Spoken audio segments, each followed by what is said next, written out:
Okay, today's shir on Parshas Vayishlach, I'm entitling it actually, a wrestling match for the ages. We're doing Perek Lamed Beis, Psukim Yud Daled through Lamed. I try to, let's see if the sharing the screen will do the trick for you. Here we go. So, okay, 2 seconds. Okay.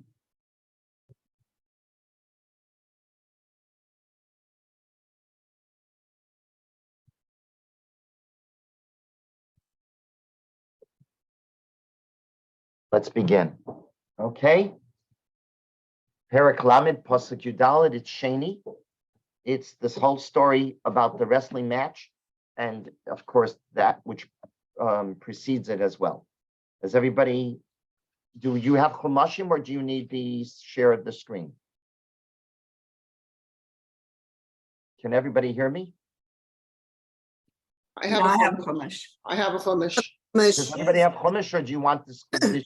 I have a chumash. I have a chumash. Okay. I have a chumash. Okay.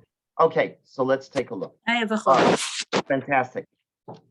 Okay, we're on page 172 if you're using the art scroll. So Yaakov,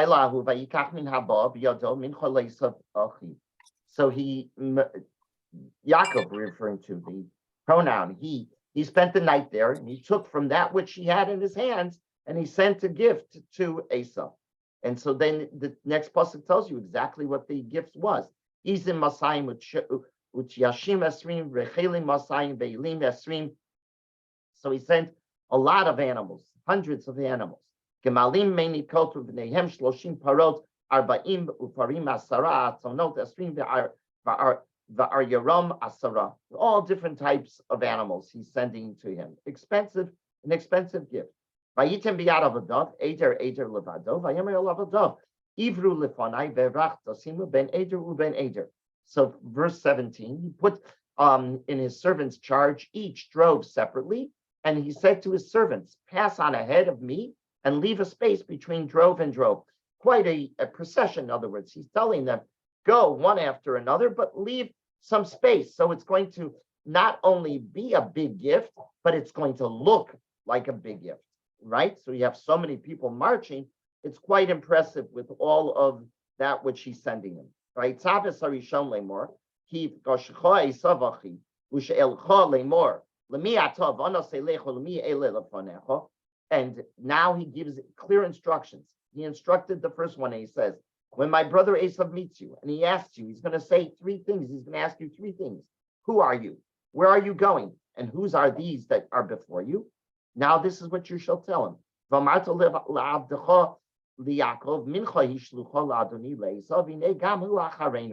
You shall answer, your servant Yaakov's, that's who we are, but it's a tribute to sent to my Lord, to Esav, and behold, Yaakov is right behind us.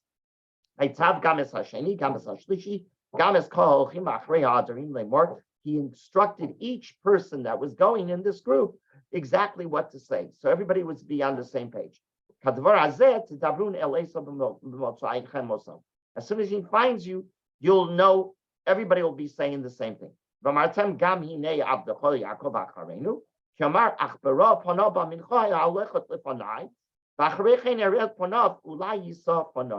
And you shall say, moreover, behold, our servant is right behind us, for he said, I will appease him with the tribute that precedes me, and afterwards I will face him. Perhaps he will forgive me.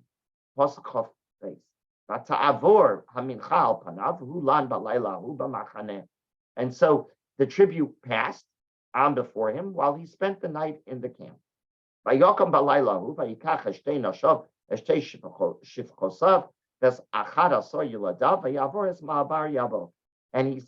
up in the middle of the night. He took his 2 wives and his 2 maidservants, Bilhah and Zilpah, and his 11 children that were so far born, and he crossed over the Ma'avar Yabo, the water called Yabo. And he crossed, right? He took them, and when he took them, then he had them cross over the stream. He sent over his possessions as well. First he sent the people, then he sent over the possessions. Now, Vayivater Yaakov levado, vayavek ishimo ad alos hashachar. Yaakov was left alone now. He had crossed back to get everything across. Now everybody is on one side and he's on the other side of the river. And he now's there all by himself. And suddenly he's wrestling with a unknown person, an anonymous person, until sunrise, until dawn. Vayar ki lo yocholo, vayiga b'kaf yerecho, v'teika kaf yerech Yaakov, behavalko imo. And so what happens when the anonymous man that wrestled with that caused this wrestling match with Yaakov so that he could not overcome Yaakov, he struck him in the hip, right? So Yaakov's hip socket was dislocated as he wrestled with him. He got wounded. And this anonymous man says to Yaakov is winning this battle, this wrestling. He says, please send me you have to let me go with dawn. I'm not letting you go until you bless me. Yaakov. So the anonymous man says to Yaakov, what's your name? Yaakov answers Yaakov. Lo Yaakov, Yisrael. No, your name is not going to be any longer Yaakov. It's going to be Israel. Why Israel? So we're told, because you wrestled with God and with man, and you were victorious. Vayishal Yaakov, and in response, the last pasuk for the story, Vayishal Yaakov, he turns to this anonymous man and he says, now you tell me, what's your name? So what does he say? And he answers, and he says, what are you asking? Why do you need to know my name? And then he blesses them. He blesses him here. Okay, let's go back and let's see what Rav Soloveitchik analyzes in this story. It's two parts of the story.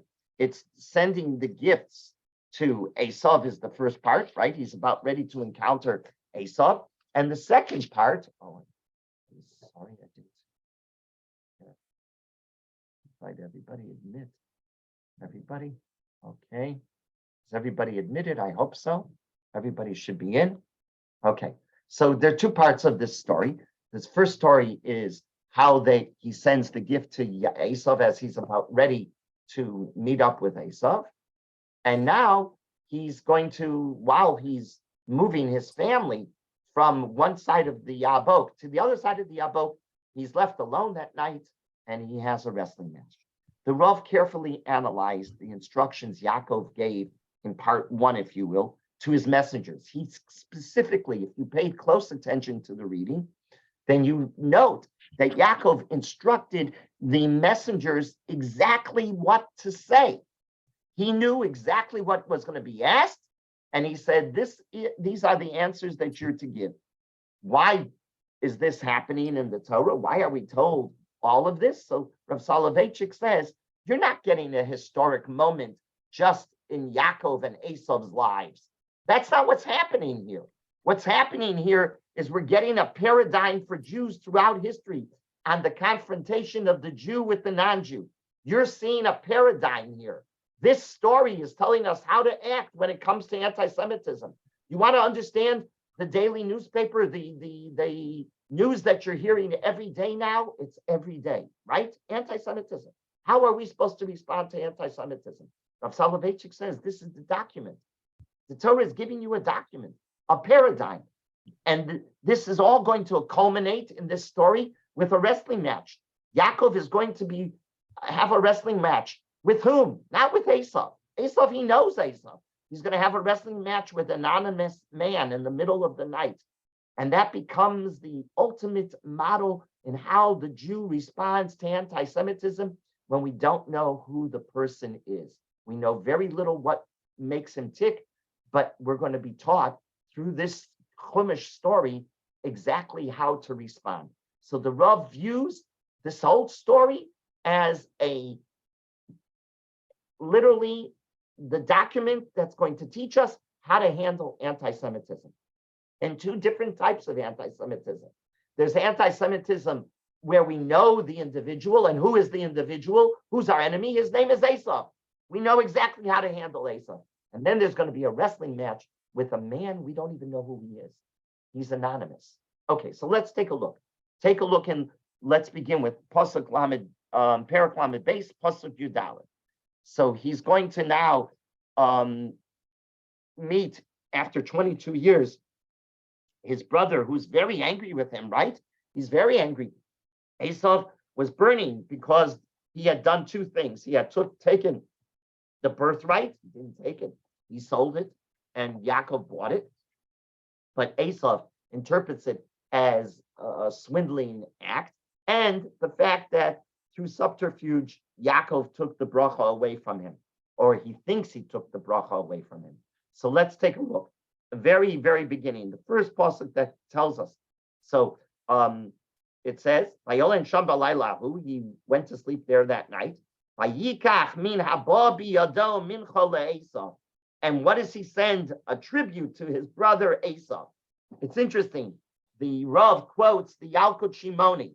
The Yalkut Shimoni is a medrash, and the medrash says, besides what the Torah tells us in, specifically about which animals and how many animals and hundreds of animals, and that's expensive. That's the most expensive items that we have that Yaakov could send, but he even sent something even more precious. What did he send? The Yalkut says he sent his pearls and his precious stones. He literally gave up everything that he owned. And Rav Soloveitchik says, this is historically the way the Jew acts. If the Jew needs to bribe a non-Jew for survival purposes, he will empty his pockets. He's willing to give away all that, quote unquote, the world would call valuable, precious items, precious stones, right? Pearls. We will give it away. Then he will give it away. We'll send all profane items. Quite often we've done that. Our valuable possessions we've given away for our right for freedom. But that's where the line ends. If we're confronted by the enemy, right, demanding that we give up our devotion to Torah and mitzvos, then that's the line that we're not willing to cross. Then we'll fight to the end and we'll protect our ability to remain as a Jew. And when you read Jewish history, there were obviously people that weren't willing to do this, but overwhelmingly so. We are here today because we were willing to give up our precious stones, our profane items for our freedom, but not when the enemy said you have to give up your religion as well. So the first pasuk in this story, the Rav understands, "Vayikach min haba biyado mincha le'esav achiv." There you got it. It's lesson one. If we have to give up valuable items to protect our freedom, we will give it up. But when won't we? We won't go so far as if the enemy demands that we give up our religion. And then continues on. Pasuk Yud Ches. Now, so he sends, the Torah tells, it's interesting, the Medrash adds to what the Torah tells us, because the Torah gives you detailed how many of these animals, how many of those animals. Now, the Torah now tells us in Pasuk Yud Ches, after it lists all that Yaakov sent with his messengers, and he instructed the first one, and we know from the next psukim, he instructed all of the messengers to be on the same page, and he says, I'm telling you now, Yaakov understands, Esau, my brother, is going to debate you. Here's those messengers. He's going to debate you. You know what he's going to tell you? He's going to tell you your Judaism, your religion can melt into my religion as well. We can live fine.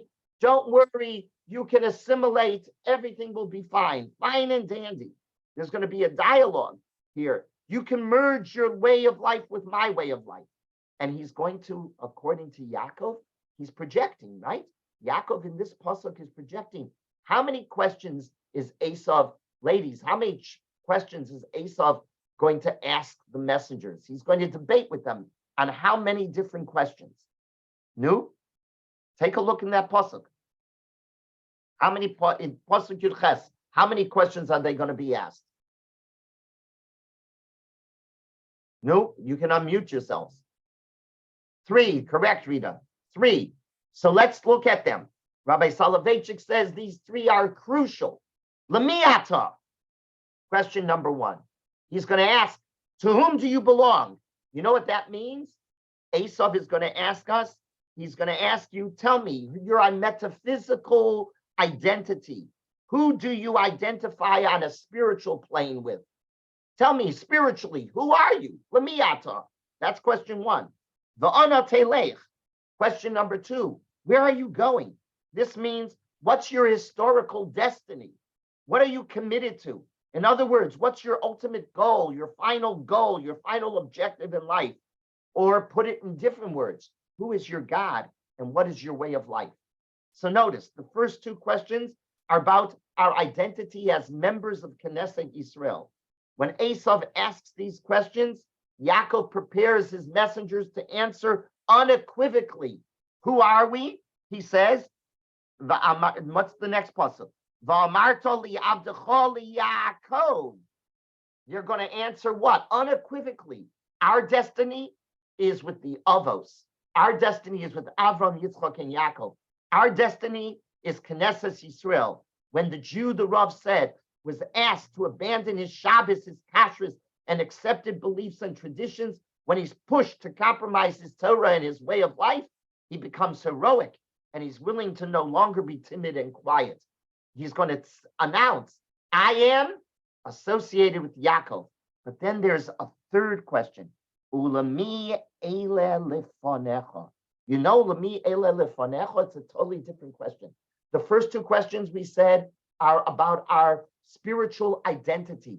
And unequivocally, we tell Esav, we are B'nai Yaakov, we are committed to Yaakov, to this way of life. But then we're asked a third question. Tell me, lami ele lefanecha, are you willing to contribute your talents and capabilities to the general society?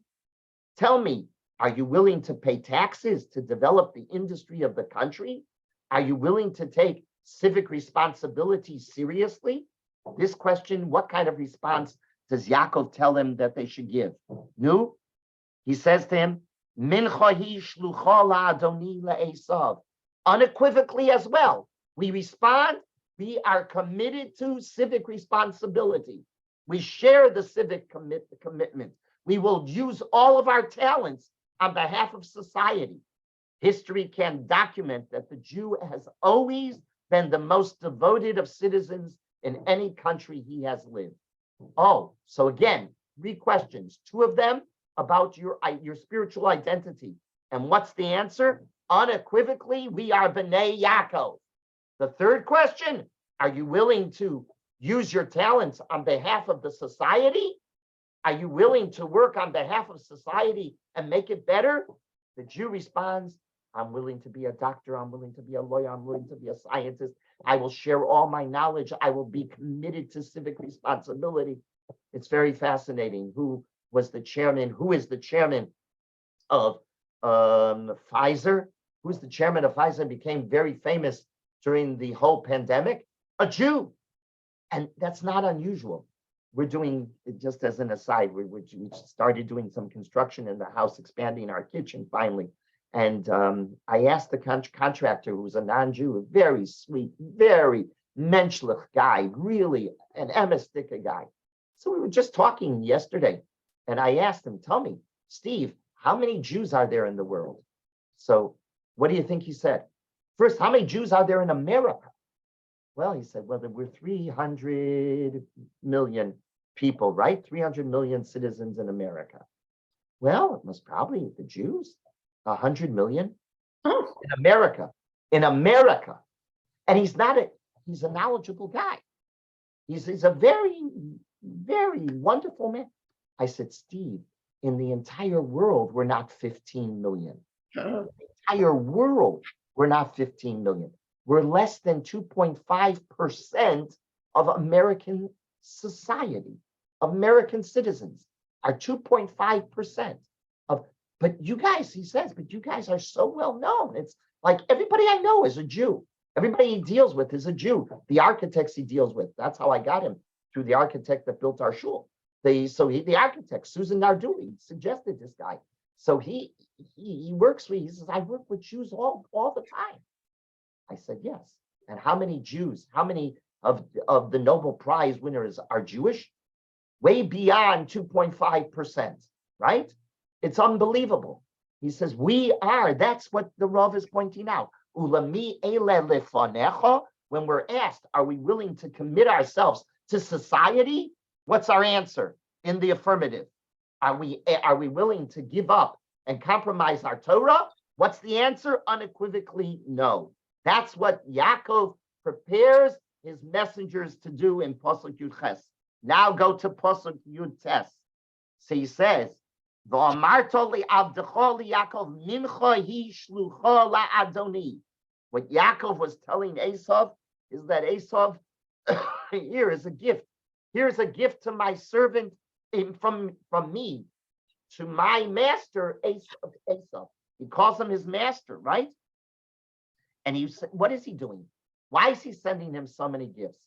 Because Esav thought by the subterfuge of Yaakov taking the bracha, he was going to lose financially. Oh, Yaakov took the blessing away from him. So now Esav is worried he's not going to be blessed with all of the gifts of physicality. So what does Yaakov demonstrate now by sending through the messengers?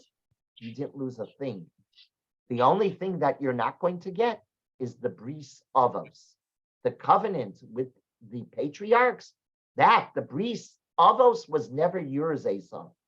I'm to be the bris. I was the one who got the bris avos. There's Avram, Yitzchak, and Yaakov, not Avram, Yitzchak, and Esau. Avram, Yitzchak, and Yaakov. That's why he sends him mincha yishlucha la'adoni. He demonstrates to Esau he lost nothing financially. Continues on. And then what happens? Okay, so the end of the first part of the story. To recap the first part of the story in this aliyah is Yaakov prepares his messengers to meet up with Esau. He sends all of these gifts, all of these precious gifts to demonstrate he's willing to give. And the Jew is always willing to give up. We can bribe if we have to bribe for our freedom. But we won't give up our identity. And he prepares the messengers. Everybody should be on the same page that Esav is going to ask you 3 questions.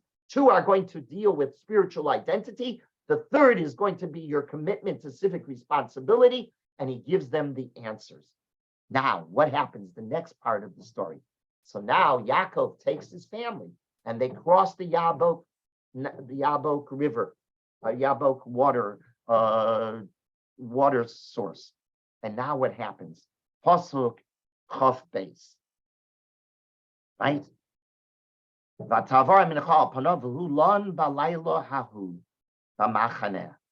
This represents, on that night he went to sleep. This represents the Jew who lives in the diaspora, the Rav says, throughout Jewish history in all types of ghettos. And each day he would venture out from the ghetto. What would the Jew do before he went out from the ghetto? He was always confined in the ghetto. And every day he had to leave the ghetto. What was he worried about? He was worried about, will I come back safely at night to my home? That's Behulon Balayla Hahu. This is the problem the Jew has always had. We want to know, is anti-Semitism going to destroy us? So he would pray to HaKadosh Baruch Hu before he would venture out in the morning. And he would say to HaKadosh Baruch Hu, please help me withstand all the enmity and the hatred that's coming my way. I know it's going to come my way. Oh boy, don't we know it. And we, the Jews who live in this Medina Chesed, it's an unbelievable Medina. But we're experiencing worldwide, and in particular now, here in America, we're experiencing exactly this story. Vayishlach couldn't be more timely than now. So the Rav says, he asks God for the strength not to be deterred by the attacks and ability, the Rav goes on, to ignore them. To ignore them. In other words, they can't define who we are. Don't allow anti-Semitism to be the definition of who you are as a Jew. It's part of being a Jew, but it's not your definition of who you are. That's a very negative definition. I always tell people, yes, everybody should move on Aliyah if they can. Our destiny is in Eretz Yisrael, but don't go for the wrong reasons. Don't go because you're running away from anti-Semitism. That's not what Eretz Yisrael is about. Eretz Yisrael is about spiritual identity. It's about the place where the Jew can fulfill his destiny. That's what Eretz Yisrael is about. Eretz Yisrael is not supposed to be the homeland where we can. Yes, it has happened. I understand. It's when Jews are persecuted, they feel they can run to Eretz Yisrael. But don't leave because of that. Oh, I'm going to have a better existence in Eretz Yisrael. Eretz Yisrael experiences a lot of anti-Semitism too, right? The world's wrath is against Eretz Yisrael. So if you're going for the right reasons, very good. It's lon balayla ahu. Don't define yourself by anti-Semitism. Now, the next part of the story. Pasuk Chafei. What happens on that night? So he's left. He's moved his family across. Now he goes back for his possessions. Vayivater Yaakov levado, vayavek ishimo ad alos hashachar. And he's left alone. The Rav noted that historically, interesting, we've never been frightened by Esav. Historically, if we know it's Esav, we've never been frightened by Esav because we know Esav's motive.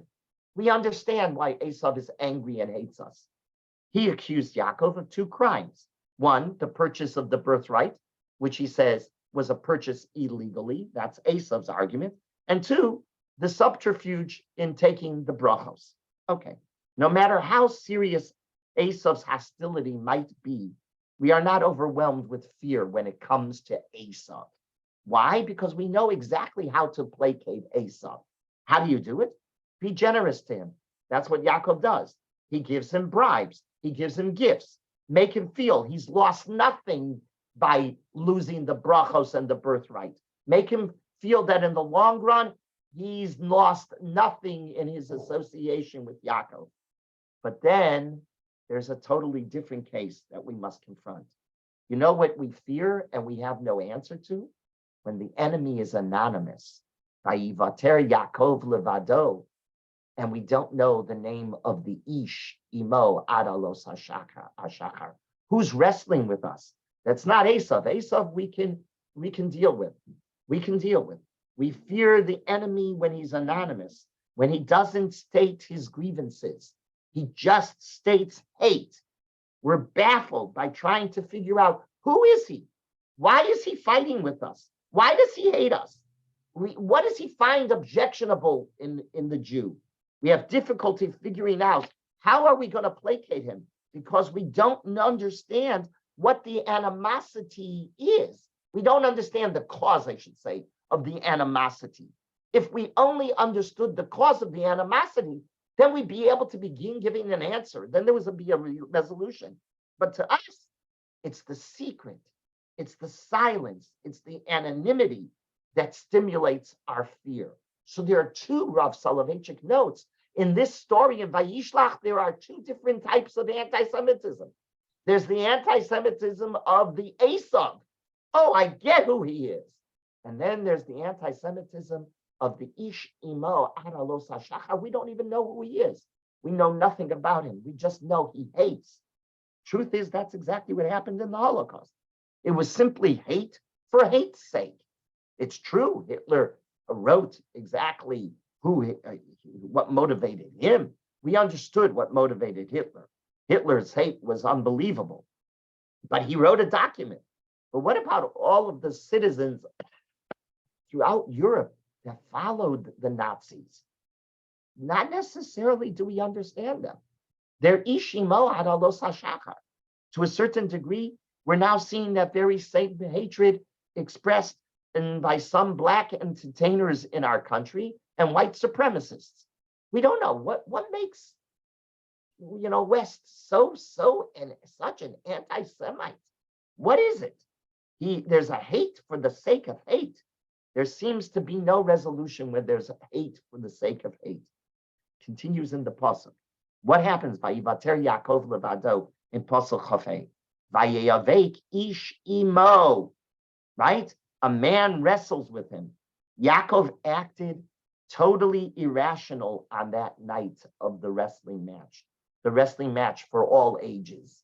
He was alone. Yaakov was weak. He was unarmed. He was a novice when it came to warfare. Yaakov had proven that he's an excellent businessman. Yaakov outsmarted Lavan at his own game. Lavan's house, he outsmarted him on the business level. But tell me, in Lavan's house, did he learn about how to do warfare?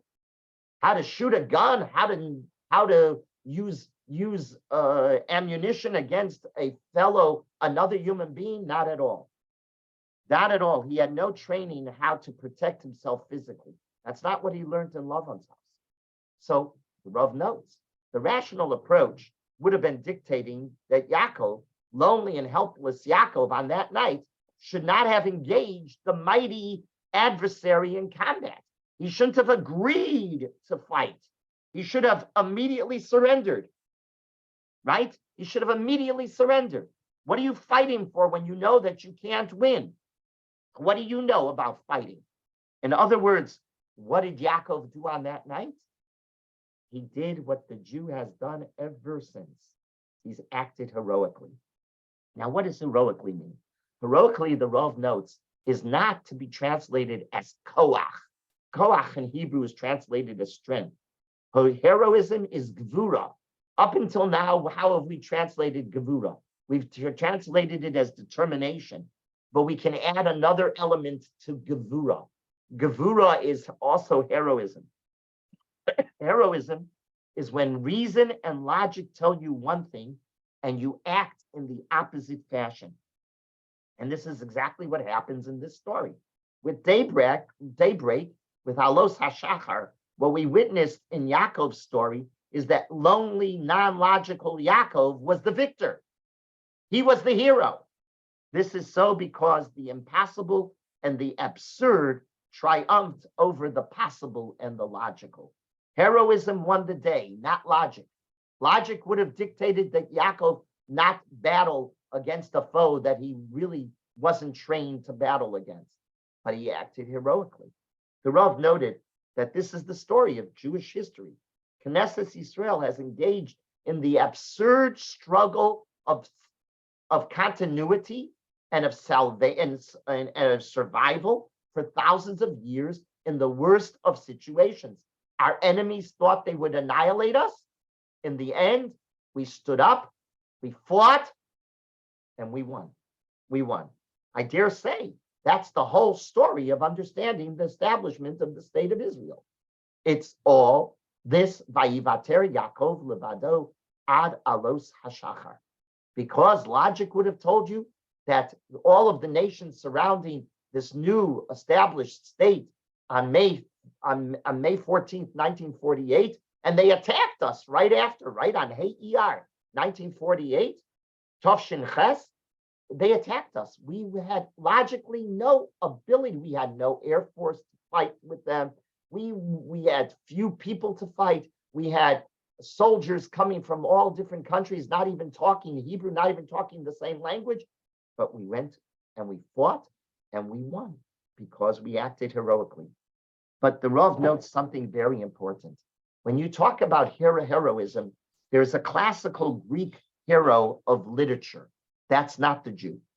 The classical hero lacks the element of absurdity, and it's intrinsically dramatic and theatrical.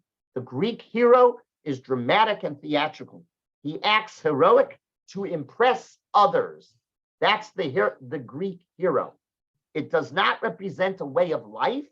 Rather, it lasts only for a short period, and the man reverts to non-heroic mode in the Greek literature. In contrast, the biblical hero is not a passing state of mind.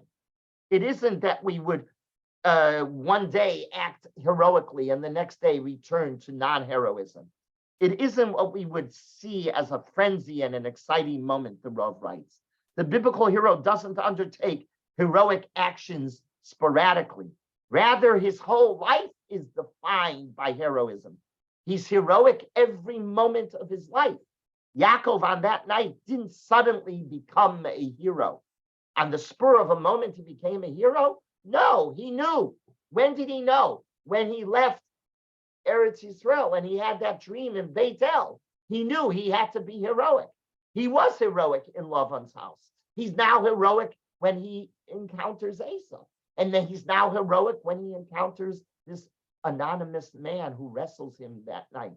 The Jew is constantly heroic. He has to be determined and he has to be heroic, or else he wouldn't exist. That's what the Rav notes. The heroism is what his grandfather taught him, what Yaakov's grandfather taught him, because Yaakov's grandfather's name was Avram HaIvri. Avram on the other side of the river. Oh, everybody's opposed to us. Avram was willing to stand up to the world and be different, not just sporadically. The Jew can't put down his heroism for a moment. He has to stand up and he has to be heroic every minute of his existence. And that's what this story is teaching us. To continue on. So he has this wrestling match, but something happens on that night. Take a look in Pasuk Chofav. Vayar ki lo yacholo. Now the anonymous man realizes he's not going to be victorious. They're wrestling all night, and he hasn't yet overwhelmed Yaakov. Yaakov is standing firm, but something happens. Vayiga b'chaf yirecho. Suddenly he hits the hip, and he dislocates Yaakov's hip.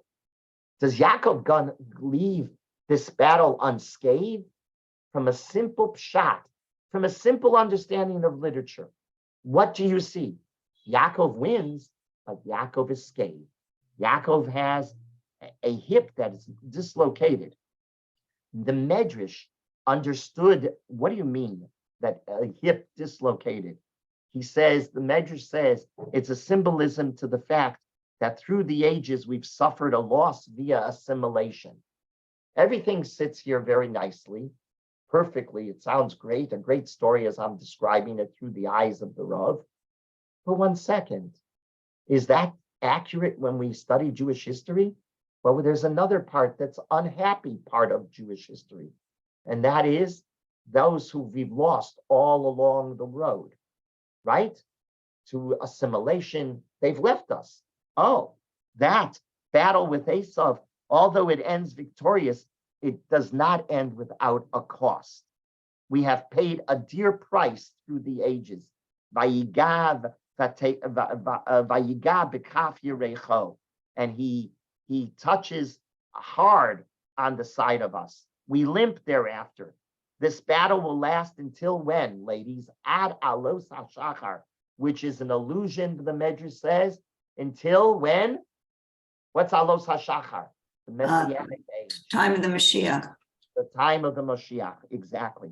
So yes, we're heroic. Yes, we're victorious, but we pay a price.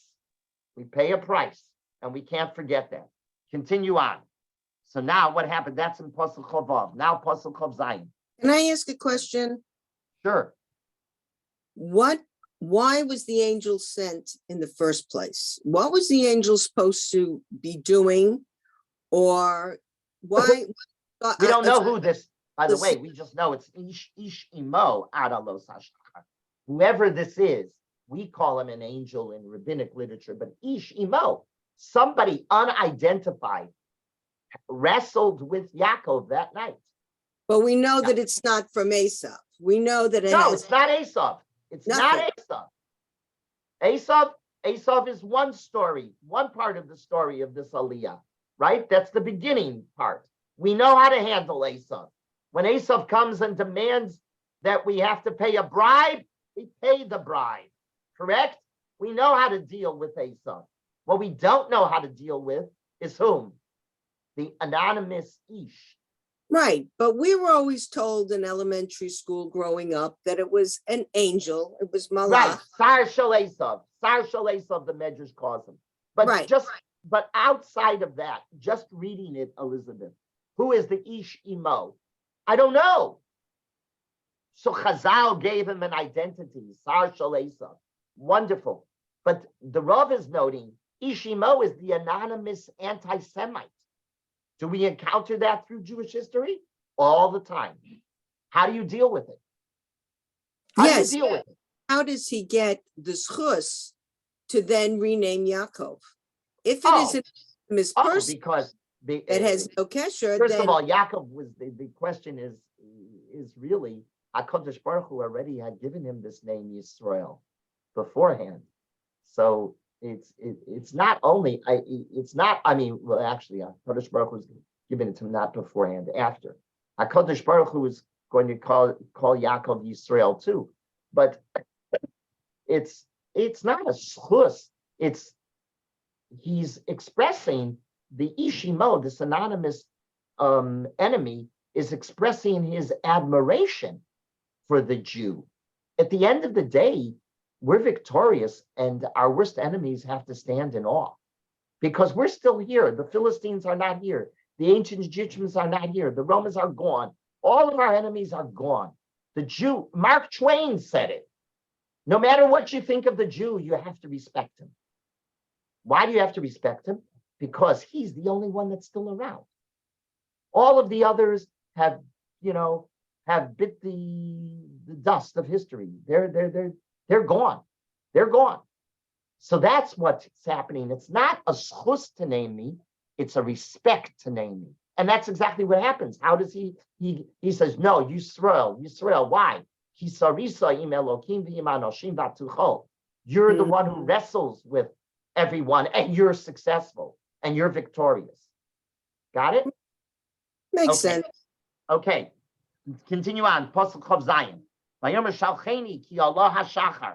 Let me go, he says, because dawn is breaking.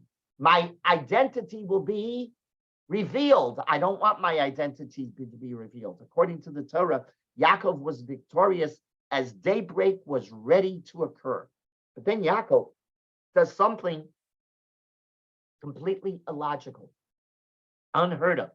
Yaakov lets his adversary free. Yaakov had the ability to totally destroy his adversary, for he was now at Yaakov's mercy, isn't he? This would have eliminated any further attacks, but Yaakov did not consummate the story that way, doesn't he? He lets him go. At that moment of victory, he releases his enemy, something no one else would have ever done or has ever done. What, asks the Rav, motivated Yaakov to do this? It's true that the adversary, this anonymous Ish Imo, had begged him for freedom. That's true. But why did Yaakov agree in particular when he knew all too well that his adversary wanted to annihilate him? Wasn't it a zero-sum game? But Yaakov, that's not the way Yaakov looked at it. Not only that, but there was also no guarantee from his enemy, from the Ish, that afterwards there would be peace. He gives nothing in return. Nothing. Truth is that this was totally unreasonable. And this added to the heroic element involved in this story. And this explains the Jews' answer to question number 3. What was question number 3? When Esav is going to ask you, are you willing to participate in society? What are we going to answer? Yeah. Even if you mistreat me, I will still be civically responsible. Isn't that what happened to the Jew throughout history? The U.S. in Soviet Union, you certainly saw it. Always, the Jew was devoted, no matter how he was persecuted. Truth is, it makes no sense. The Rav suggested that this very act alludes and foreshadows to something else as well, something in our personality that is demanded of us. The Jew always, at the moment when he thinks he's going to be physically, totally victorious, he has to retreat. Where in our lives does that demonstrate itself the most? In our halachic life. In our halachic life, the Torah demands of the Jew to live heroically. When we are on the verge with what we think physically is victory, then we're instructed to retreat. We saw this in the story of the Akedah. We see this in so many other areas of life. We certainly see it in the halachos of Taras HaMishpacha, of the intimate relationship between husband and wife. At the moment we feel we've won, if you will, we can let our instincts run loose. The Torah demands us.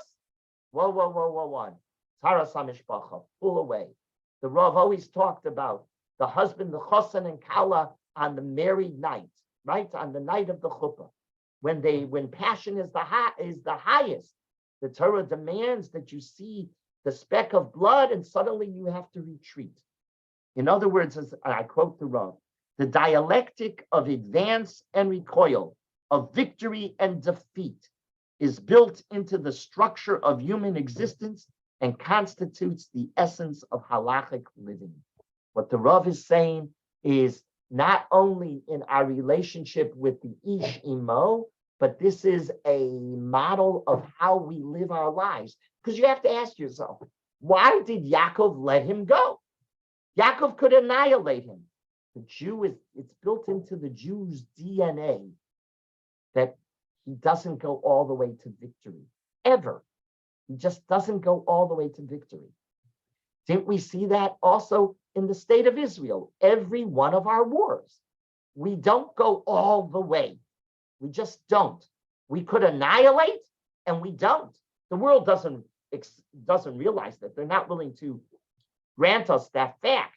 But the Jew, unlike other nations, has never annihilated the enemy. We always go up, and then we recoil. We go up and we recoil in our lives because that's our DNA, as the Rav explains, when it comes to halacha as well. Finally, the last pasuk. Vayishal Yaakov, Vayomer Hagido no Shmecha. So now Yaakov is ready to let him go, but he says to him, excuse me, tell me your name. And what does he say? What does he answer? Lama tishal lishmi. Why do you need to know my name? This fact that the enemy would not tell Yaakov his true identity has been the most horrible characteristic of our destiny. We never know who will attack us. We never know. We just know there's going to be. If we think that we're going to live in solitude and there's not going to be anti-Semitism, we're nuts. We're crazy. That's exactly what the pasuk is telling me. The Rav noted that at the turn of the 20th century, when the Rav, this is the Rav's personal biography, at the turn of the 20th century, socialist literature claimed that anti-Semitism was the result of capitalism. So they argued if capitalism would be abolished, so would anti-Semitism. Jews wrote this. Just follow socialism because capitalism is the source of all anti-Semitism. Well, was that the truth? The truth was the opposite. When the socialists rose to power, the worst virulent anti-Semitism in modern times was surfaced. In other words, the anonymity and the unpredictability to identify our enemy is what gives us our greatest sense of fear. We honestly don't know. We don't know who's going to be the next one. And we're seeing that right now in our lives here as we read the newspaper every morning and we watch the news and we hear what's going on. We realize, okay, it's this one. No, it's going to be this one. We don't know who's going to surface. And we don't know. Well, what craziness.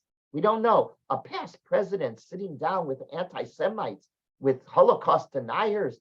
It's absurd. That's the fear that we have. The absurdity of it all. We don't understand it. Chazal actually debate the identity of the Ish. This is fascinating. The Chazal want to know not what Elizabeth said, another Chazal. Chazal want to know who's this Ish. And they don't say Sar Shel Esav.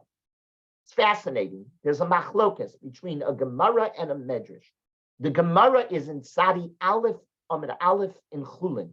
The Gemara is in 91a in Chulin. You know what they say the identity of this Sar Shalei, of this Ish Imo is? They identify him as a scholar. He's an academic scholar. While the Medrash Tanchuma says, you want to know the identity of the person attacking Yaakov on that night when Vayivater Yaakov Levado, when Yaakov was found all alone? He was a poor shepherd. You see the contrast?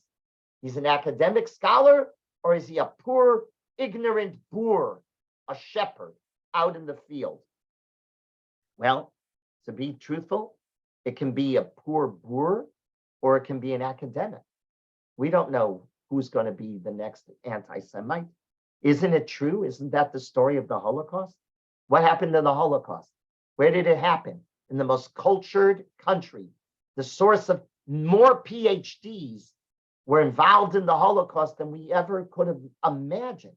People with PhDs from the universities led, in many ways, the Holocaust. They endorsed it.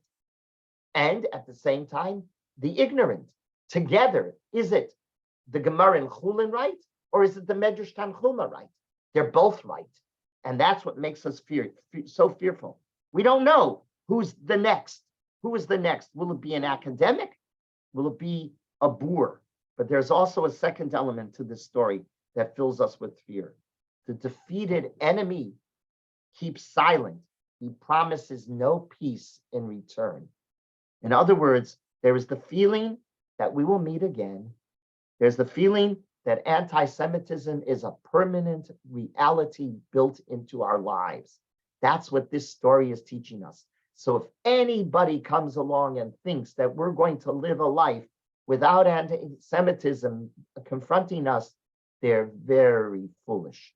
That's what this whole story in Vayishlach is teaching us. So to recap, the Rav, if I'm correct to call it a wrestling match for the ages, the Rav understood this second Aliyah in Parshas Vayishlach as a story of the Jews' confrontation with Esav on the one hand. Esav we know how to handle. Esav we know exactly how to handle. We know what makes him tick, right? And we're told that Yaakov prepared 3 questions when we were challenged about our Jewish identity. What do? We respond, no way. There's nothing to debate with you, Esav. When we have to give up our jewels, we'll give up our jewels. We'll give up our wealth. We'll give up all our materialism. If you demand from us, you don't even have to demand. If you ask from us, are we going to participate in civic responsibility? The answer is yes. That's part 1 of the story. Then there's part 2 of the story. There's another element into anti-Semitism. Sometimes it's not the Esav that's the anti-Semite. We know how to deal with the Esav that's the anti-Semite. Sometimes it's the anonymous Ishimo, Adalos HaShachar, that attacks us. And that one, we don't know how to answer. We just have to be heroic. And remember what the Rav says. Heroism in the Bible is not heroism in Greek literature. Heroism in Greek literature is sporadic. It's to entertain the masses. It's not who you are, DNA. The Ish Gvura, the hero in the Tanakh, is a person that is always, every minute of his life, of her life, are committed to acting heroically. And that's what's demanded of the Jew. So if you see from this story 2 different versions of anti-Semitism. The anti-Semitism of an Esav, we know how to handle it. And we're told that's the first part. But then there's the second part. Don't be surprised if you're going to be attacked by an anonymous person who doesn't let us know what makes him tick, right? But and we let him live. We surrender. We give him his freedom, and we get nothing in return. We get nothing in return. We don't get promises of peace. That's the fact. That's Jewish history. So the Rav reads this brilliantly as a document, a paradigm for understanding anti-Semitism ad hayom hazeh. Okay? Any questions, any comments? You can unmute yourself if you have. When you were talking about the dislocated hip referring to assimilation, I was wondering, what about all the losses that we've suffered due to the persecution? 100%. That would be That's in there all too. part of it. That's Okay. all part of it. Okay. We did not go unscathed. We might be victorious, but we don't go unscathed. They were the we get- casualties too. There are casualties too, and we pay for it dearly. We pay for it dearly, but we have no choice Right. because we have to be heroic. And the heroism is every minute of our lives. And it is. Isn't that the story of the state of Israel? It's heroic every minute of our lives. The moment Israel puts down its guard, it will be destroyed. Destroyed. That's the difference between our enemies and us. We know that. If we put down our guard, they'll destroy us. If they put down their guard, what happens? We leave them alone. Yep. And we get no promise. We get no promise of a wonderful peace with them. Yeah. Okay. I mean, I think it's a brilliant analysis of the road, as always. Rabbi, who is the Asav of today? The other Palestinians, or is it who are the Asavs? Yeah, to a certain degree, the Asavs that in Eretz Israel, we do know. The Palestinians, I would say, are the Asavs. We do know. We have to know how to handle them. Yes, I think there are ways to handle the Palestinians. The ones that we don't understand is, who is this West? What makes him tick? What makes these Holocaust deniers tick? We don't understand them. We don't, and there's no resolution with them. By the way, their hate there's no resolution, there's no talking. Is there talking with the Palestinians? There is talking with the Palestinians. We do know that. We have to figure out how to do it so that we're protected. I'm not the right politician who knows how to do it, but we do know how to that it's possible. Rabbi? Yes. Hi, Rabbi, it's Shelley Rube, and I want to tell you I always enjoy your shears. Thank you, Shelley. Thank you very much. I once asked my husband, I once said to Barry, it doesn't make sense. It doesn't to me.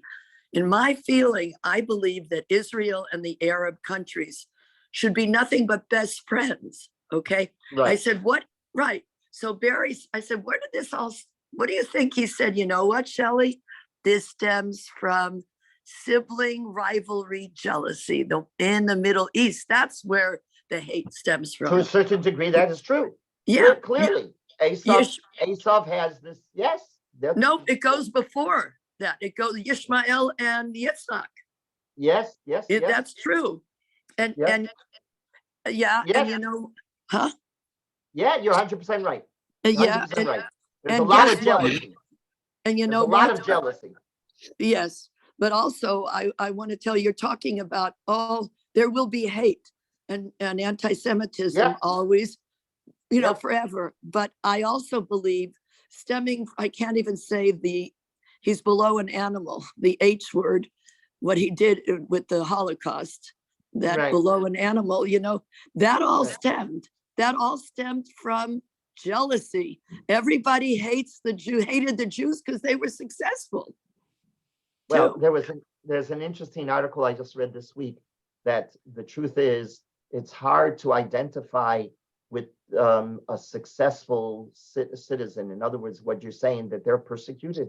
The world has a hard time with anti-Semitism. Well, we have to be sensitive to anti-Semitism. The Jew is the most successful of all people on the face of the earth. So why should we feel for them? Exactly. Okay. You know what? And Rabbi, thank you. This statement you just said is so powerful. We are the most patient, loving, giving. We tell the Arab, clear out the women and children before Israel wants to ever finally retaliate, if we ever do. They go purposely, they just kill everybody blindly in Israel. So it's true what you just said. Thank you. Okay, Yashika. Everybody should have a wonderful day. Bezrat Hashem, we'll meet next week in person. I like that much more than the online. Bezrat Hashem. Okay, thanks. Thank you. It was Thank you, fascinating. Rabbi. Just It's fascinating. great. Thank It was you. really great. Sobering. Really Thank you. fascinating. Sobering, Yeah. but great. Okay, you got it. Quite a different outlook. Yeah. It opened my eyes. Yeah. Thank you. Okay, have a lovely day, Rachel. You too. Thanks. Bye-bye.